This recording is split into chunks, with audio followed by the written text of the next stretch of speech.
to collect all of our party hard disk, the candidate list, the party strategy, the party plan. Is it the duty of the ED and Amit Shah, the nasty home minister, the naughty home minister who cannot protect the country, and he's taking away all my party documents? If I get the BJP party office, what will be? What will be the result? They didn't have any guards. One side the SIR case, they are deleting all the names of the Bengal people. More than 2 crore people, 1.5 crore people are being called. 54 lakhs are being deleted without any asking their details. They are using WhatsApp only, and because of election they are collecting all my information of my party.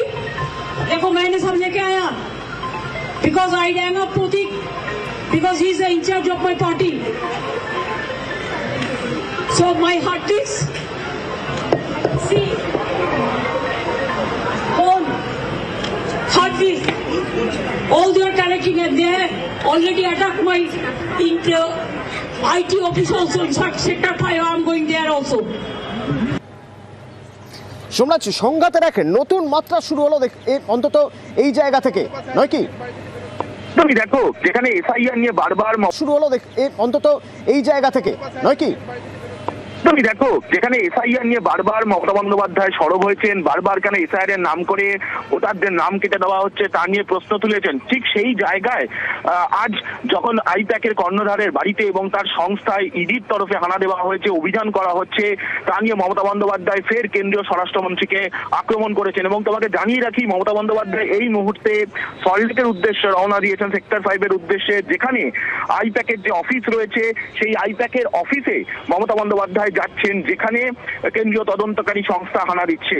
ইতিমধ্যেই রওনা দিয়েছেন Salt Lake sector 5 এর উদ্দেশ্যে।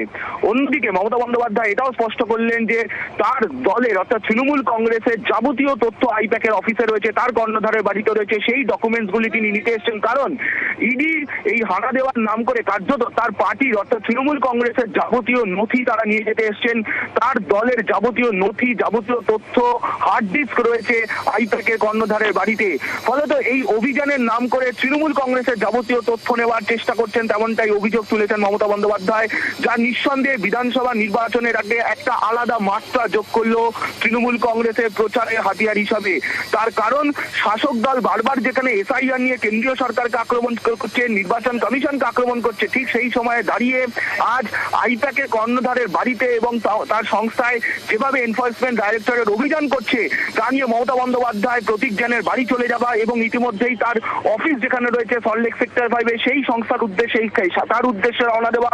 কারণ শাসক দলের একাধিক document আইপ্যাকের অফিসে রয়েছে। ফলত সেই জায়গায় দাঁড়িয়ে মমতা বন্দ্যোপাধ্যায় সেই ডকুমেন্টস গুলো নিয়ে আসতে যাচ্ছেন। প্রতীক জ্ঞানের বাড়িতে যে ডকুমেন্টস গুলি ছিল সেই ডকুমেন্টস গুলি তিনি ইতিমধ্যেই নিয়েছেন। এবার আইপ্যাকের সংস্থা অর্থাৎ সল্টলেক সেক্টর 5 এর যে অফিস রয়েছে সেই সংস্থাতে গিয়েও, সেই অফিসে গিয়েও তিনি সেই ডকুমেন্ট গুলি সংগ্রহ করবেন। এবং যেটা তোমাকে জানিয়ে রাখি, ইডির বাধার মুখে পড়লেও তিনি যে সেই ডকুমেন্টগুলি সংগ্রহ করবেন সেক্টর 5 এর অফিসে গিয়ে, সেই বিষয় ইতিমধ্যেই স্পষ্ট করে দিয়েছেন এবং মমতা বন্দ্যোপাধ্যায় ইতিমধ্যেই রওনা দিয়েছেন সল্টলেক সেক্টর 5 এর উদ্দেশ্যে। অন্তত সব মিলিয়ে একদিকে যখন এসআইআর নিয়ে রাজ্য রাজনীতি উত্তপ্ত, ঠিক তখনই এনফোর্সমেন্ট ডাইরেক্টরেটের এই আইপ্যাকের সংস্থার অফিসে হানা, যা শাসক দলের বিধানসভা নির্বাচনের আগে এক অন্যতম প্রচারের হাতিয়ার তৈরি করলো বলে মনে করছে রাজনৈতিক মহল। এবং মমতা বন্দ্যোপাধ্যায় স্পষ্ট বলেছেন,